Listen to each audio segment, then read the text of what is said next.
Support for Ramplifi comes from Victorville Cadillac, offering a selection of new and pre-owned Cadillac vehicles. More information about Victorville Cadillac's latest inventory is available at vvcadillac.com. This is Ramplify, the podcast at Victor Valley College. Victor Valley College. Victor Valley College.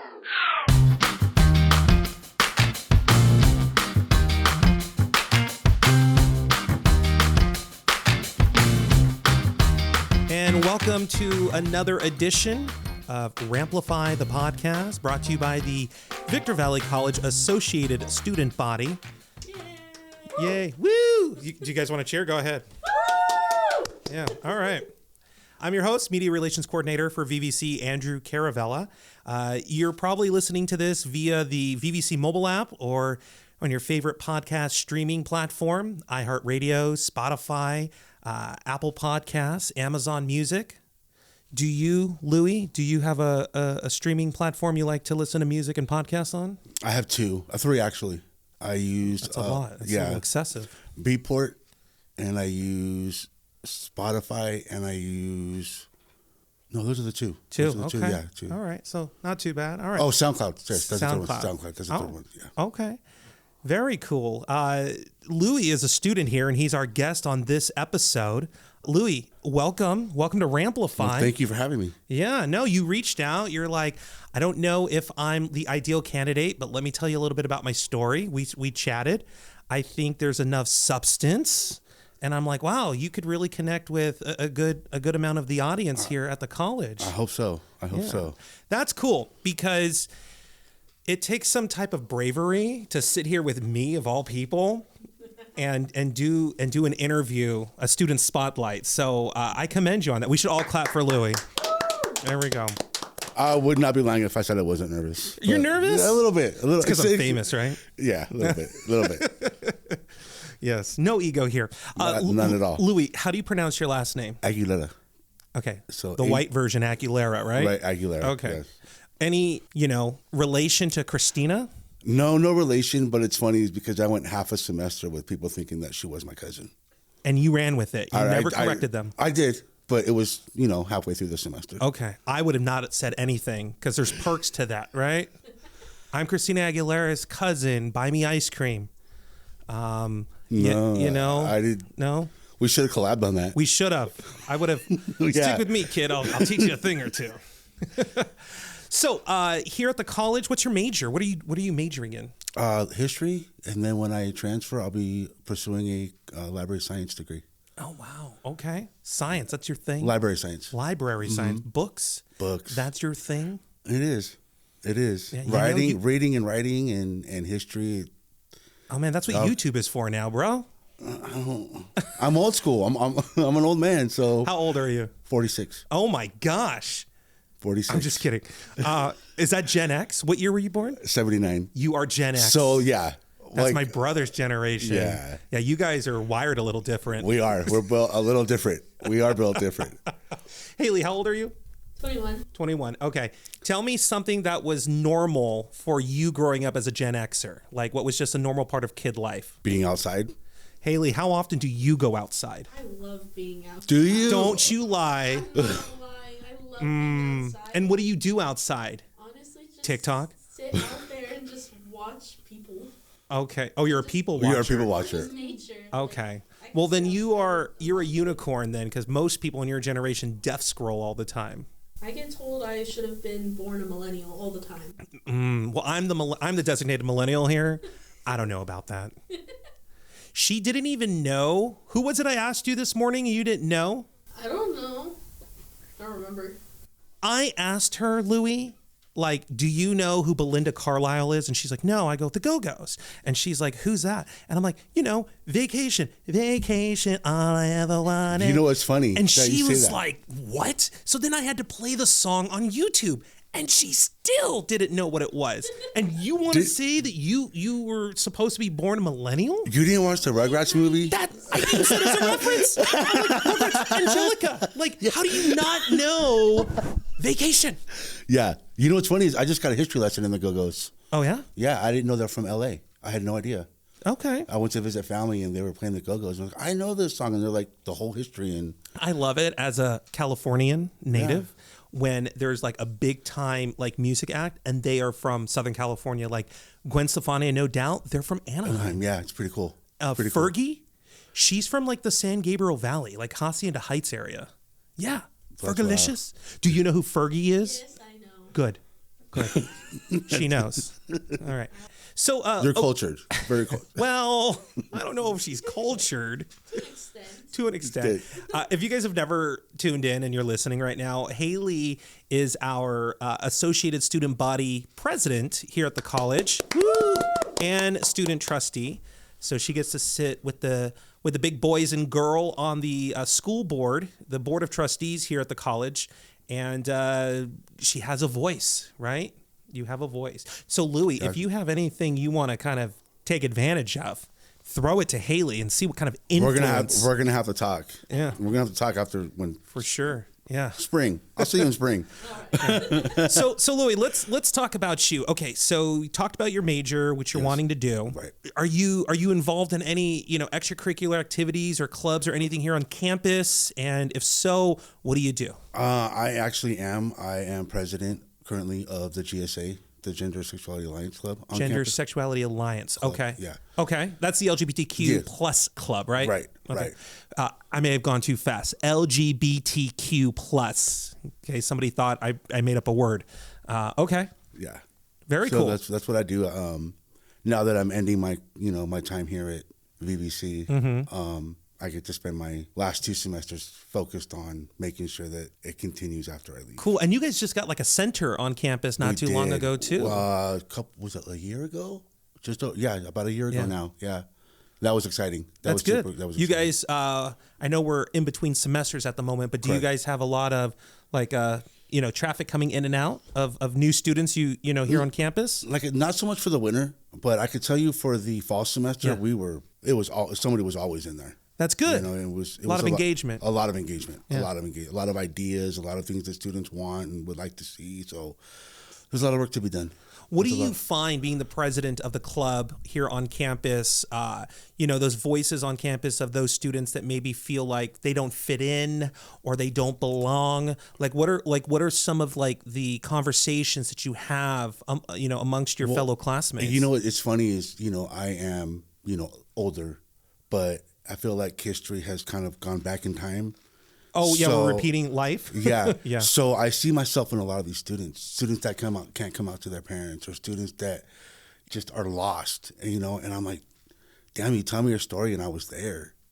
It's building community. It's been, I got to thank BBC for giving me the opportunity to do that, To do what? To be a leader.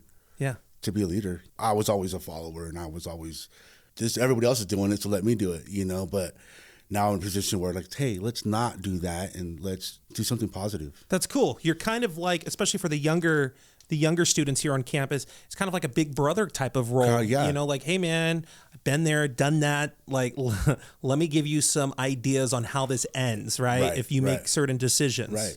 I tell all, I call them my students. I just call them all kids. I mean, I would, I could at this point, right? But it's good to be a mentor, and it's a weird feeling when genuinely people look up to you. Let me ask you this before we wrap up to our quick commercial break. I'm assuming that you identify as gay since you're the president of GSA. It's funny is everybody assumes that, but I'm not gay. I'm half gay. As a label. Okay, so I thought you were making a joke. So you clarified. Yeah. No, okay. I'm half. And things I say, people get offended by, but. So half gay, half straight, bisexual. Yes. I have to laugh again. I've never heard it that way before. That's very interesting. Yeah. Yeah. Great. More power. Yeah. Go on. Well, it was a lot of, oh, you're gay, you're gay, you're gay. No, I'm not. You just assume. I think a lot of times too, we live in like one of the most politically charged eras in our life, and I think you being a Gen Xer can attest to that, right? Well, that's what I said when I first joined GSA. Yeah. But they don't know who they have on their side. Yeah.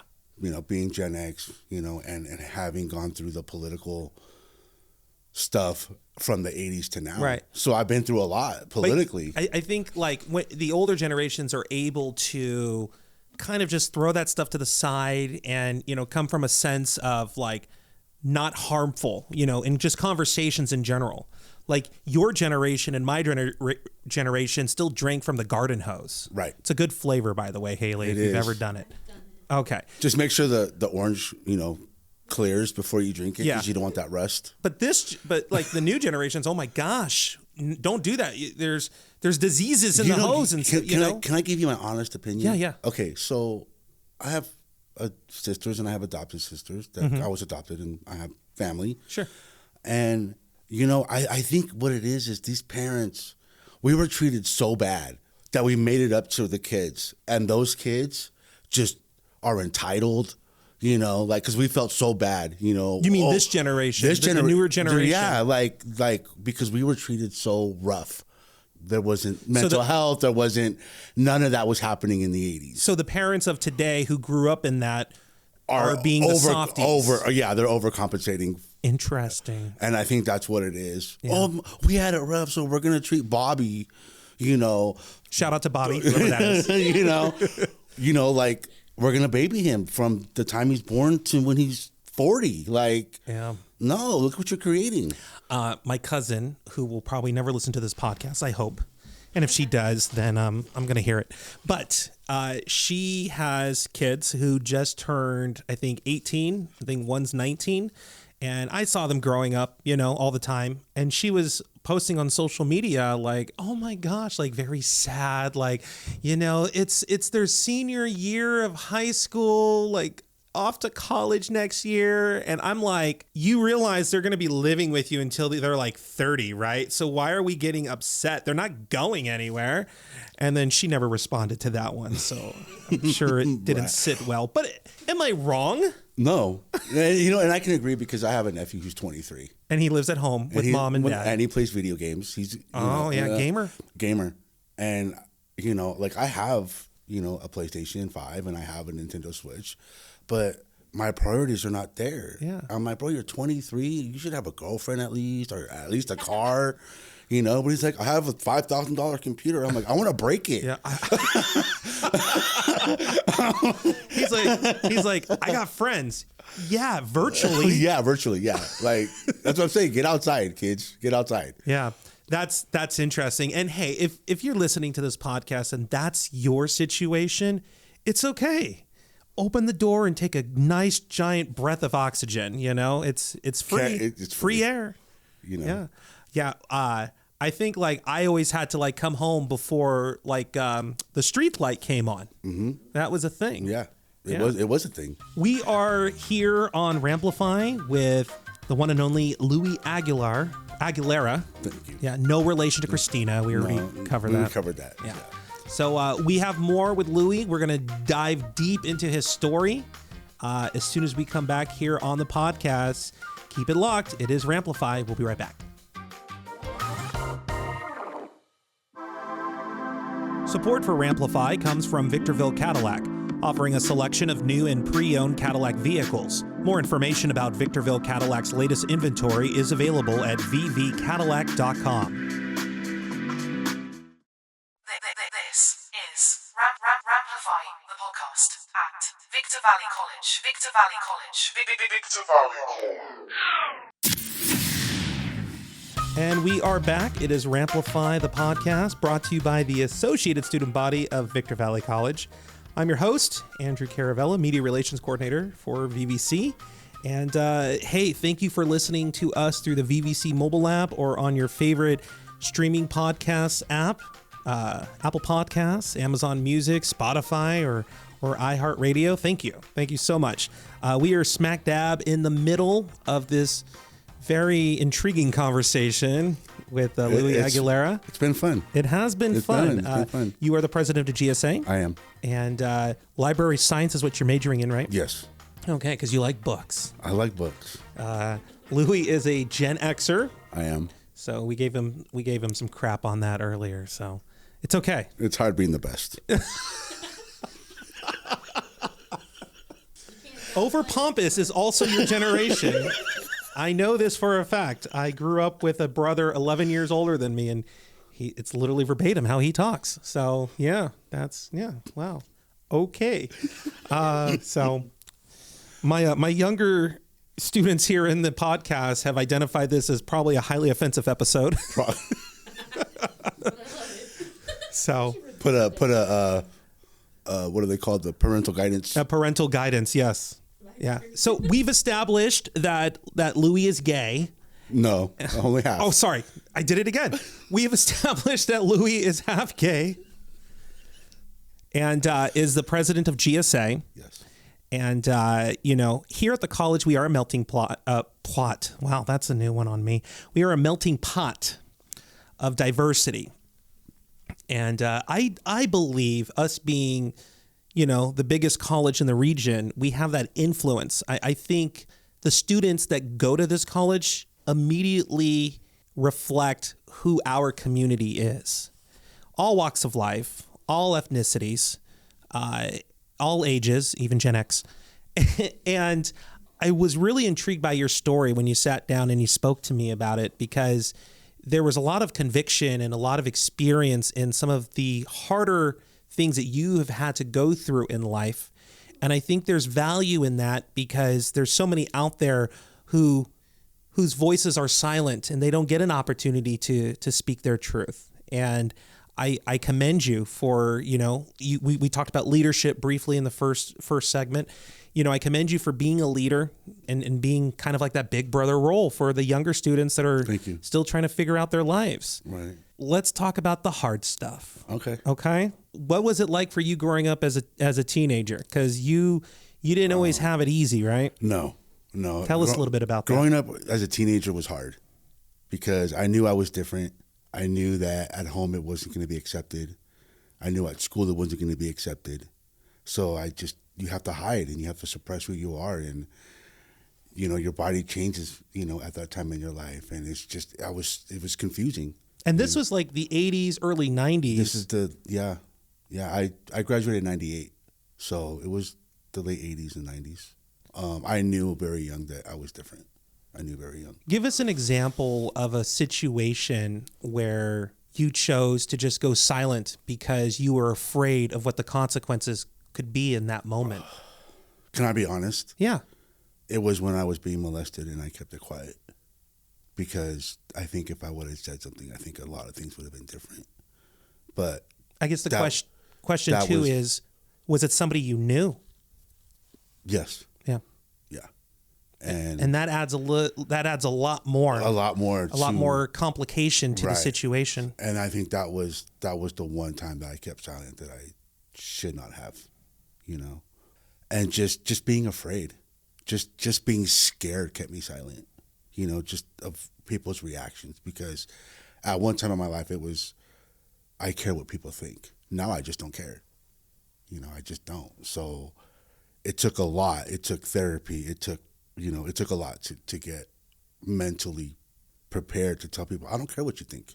Growing up, you bounced from home to home. I was adopted at 7.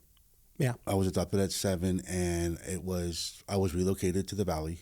I grew up in Simi Valley, and that's where I stayed until once I hit 18, it was, I'm out of here. What would you do when things got tough or you had challenges just in general growing up? Like, how would you deal with certain issues? And a lot of suppression, a lot of, self-sabotage, that's all I knew, Did you get influenced or involved in anything that would be considered illegal activities? Oh, let me tell you, thinking about it now, I should be either in prison or dead, and people talk religion.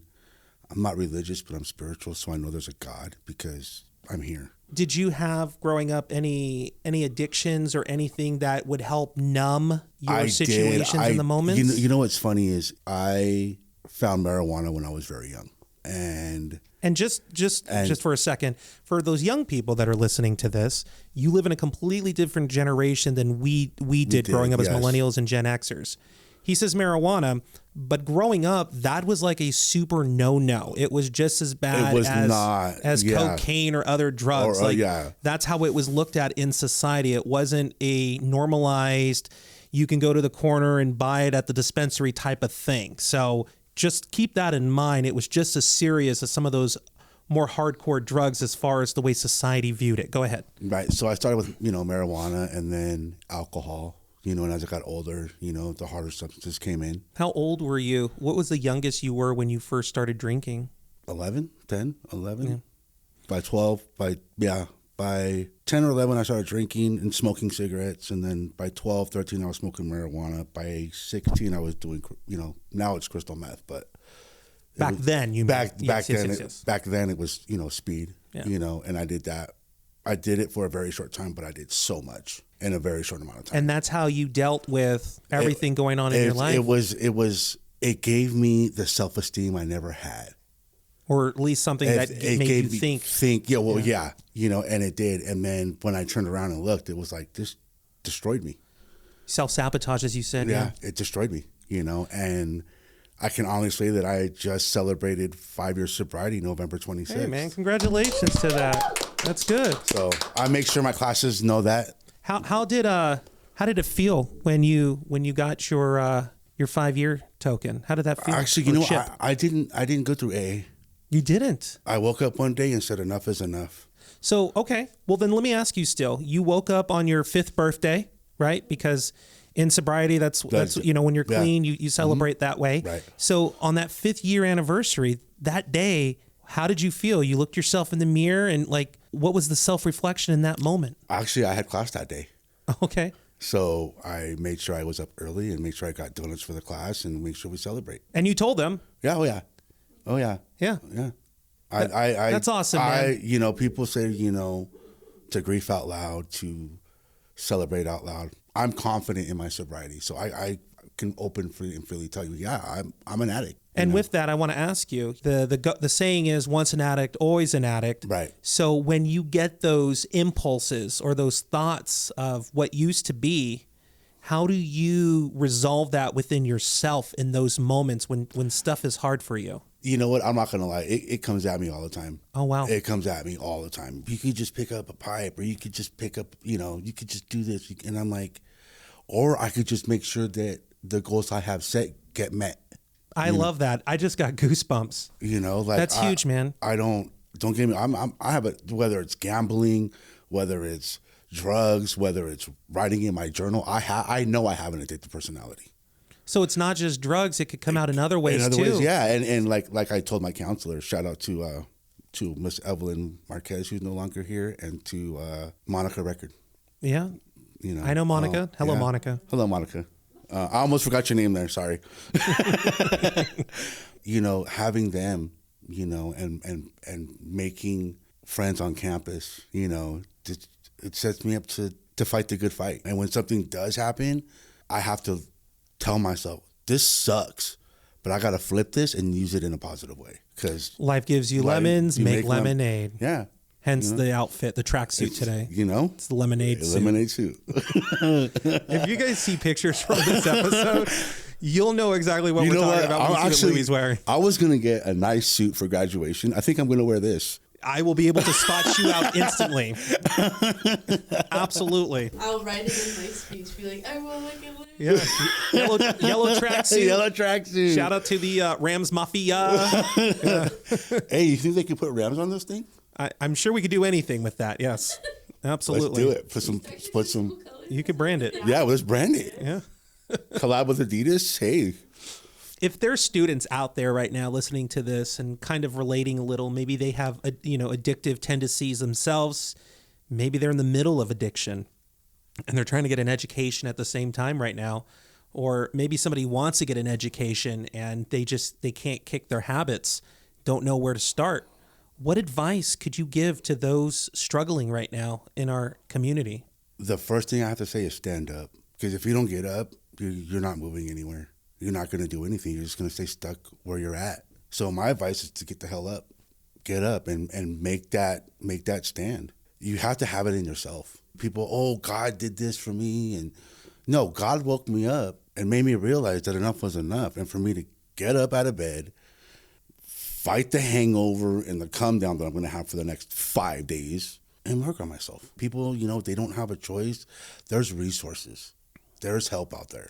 When was for you the turning point? Like, what was rock bottom where you're like, today's the day I'm gonna get clean. I'm gonna get sober. I don't know. I don't know what it was. I couldn't tell you. Did you start your journey? You know what it was? Go ahead. You know what it was? It was, I was getting older. I'm going to be honest. I was getting older, and I was like, I'm too old to be going to prison. I am not going to end up with my parents and overdose. So let me just stop. I have to stop, or this is going to be the end. And That's willpower, man. And all those people that told me, oh, you're going to end up like your parents, I have to prove them wrong. So that's been my mission for the last 5 years. That is that's some strong willpower, though. That's huge. Like I said, I couldn't do it without just being done, actually getting the resources to, like I said, I didn't go to AA, but I go to therapy every Sunday. Use the Simba Center if I need to, and then you have to change your environment. You got to change the people you hang out with. I lost all my friends coming back to school and getting sober. It hurts, but at the same time, it's like, this was a convenient relationship. This was based on convenience. I did for you, you did for me. No, let me do for myself so I can take care of myself.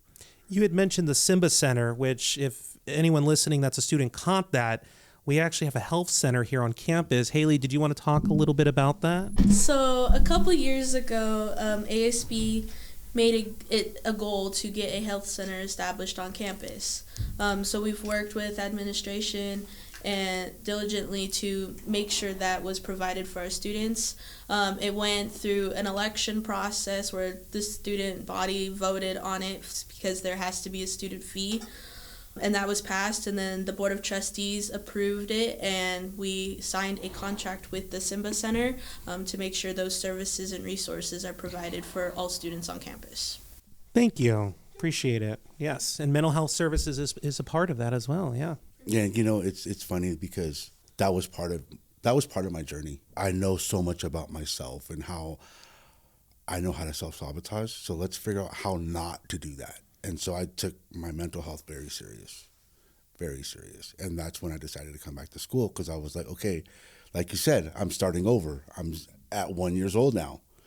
It's like, all right, what do 1 year olds do? They go get an education. They, So you started at the CDC Center, Child Development Center? No. I'm kidding. No. That's a joke. I was like, 1 year old. Well, yeah. CDC, yeah. Yeah, nice one. Thank you. Fist bump that one. Yeah. That's good, right? I was like, see, what? No, I wasn't in correctional departments of corrections. Oh, yeah. That means something different in your age group. Gotcha. That's correct. I forgot about that. Okay, so wrapping up this episode, we have established, and I'm going to get it right this time, you are half gay. I'm half gay. Okay. So I want to open this up to the LGBTQ plus community now, whether they go to the college or they are in the community at large somewhere. What advice do you want to give to your community, Louie, to encourage them to know everything is good? I mean, and the college is here. Like, what can you say to speak to that community? I mean, like you just said it, we're here.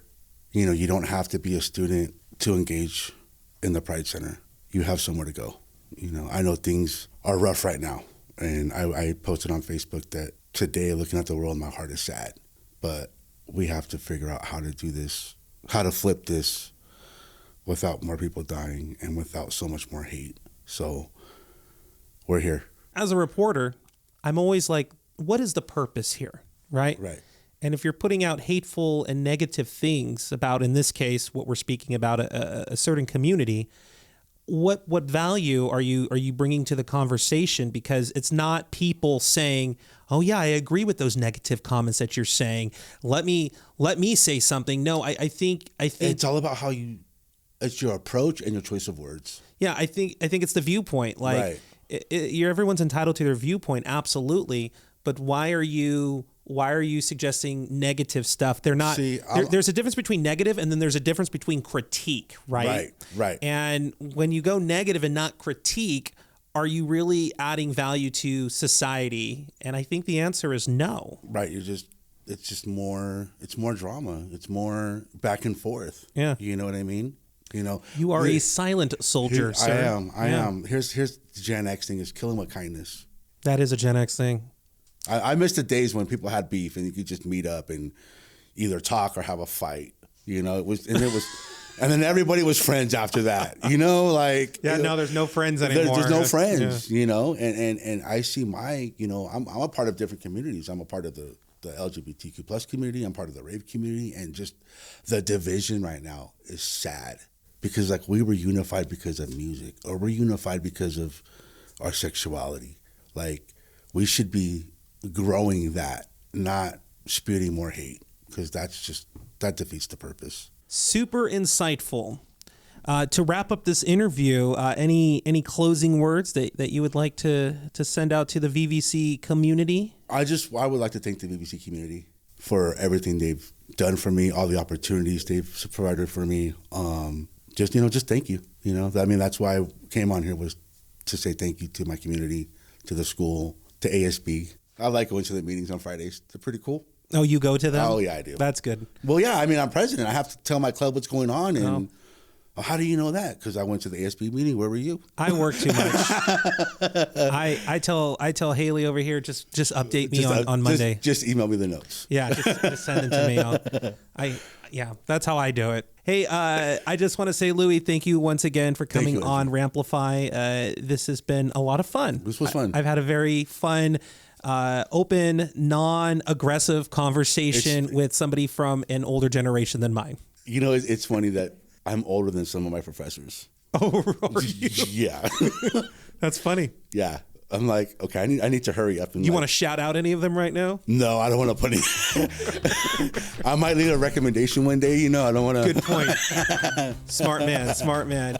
I'm Andrew Caravella. Thank you again for tuning into this episode of Ramplify. Thank you to Sierra for taking pictures. Thank you, Sierra. Yeah, and thank you to Haley and the rest of the ASB for allowing the shenanigans of Ramplify to continue forward. Thank you, President Reyes. All right, we'll see you guys on the next one later. Ramplify, the podcast, is filmed and recorded in Victorville, California. This podcast is made possible with the support of the Associate Student Body of Victor Valley College. The views and opinions expressed in this production are those of the speakers and do not necessarily reflect the views or positions of Victor Valley College or its affiliates. Ramplified is hosted by Andrew Caravella and produced by Robert A. Swool. The production crew includes officers of the Associate Student Body for the 2025-2026 academic year. Ramplified Season 2 gives special thanks to our sponsors, Victorville Cadillac, VVC's Welding Department, Joe and Cindy Monty, and Jacobo Vincecara. Podcast audio distribution made possible by KVVB Television. Additional sponsorship made possible through Lowe's Home Improvement in Victorville. I'm Social Science Senator Seth Cabello. For more information about this podcast, please contact info@vvc.edu. Support for Ramplify comes from Victorville Cadillac, offering new and pre-owned Cadillac vehicles with financing options, including pre-approval available. More information about Victorville Cadillac's latest inventory is at vvcadillac.com.